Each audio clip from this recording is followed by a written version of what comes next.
আরে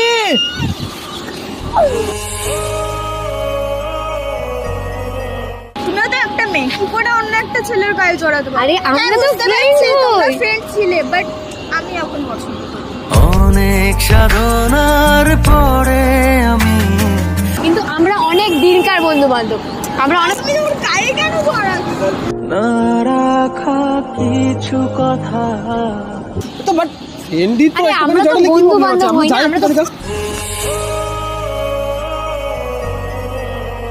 বারবার যখন বলছি তুমি ওর গায়ে টাচ করবে না, তুমি কেন ওকে ছুঁচ্ছ? হ্যাঁ, বুঝতে পারছো না আমার জ্বলছে এখানে? আরে তুমি কেঁদো না, তুমি আমার কথা শোনো। বলে যা তুই আমার তুই যে নয়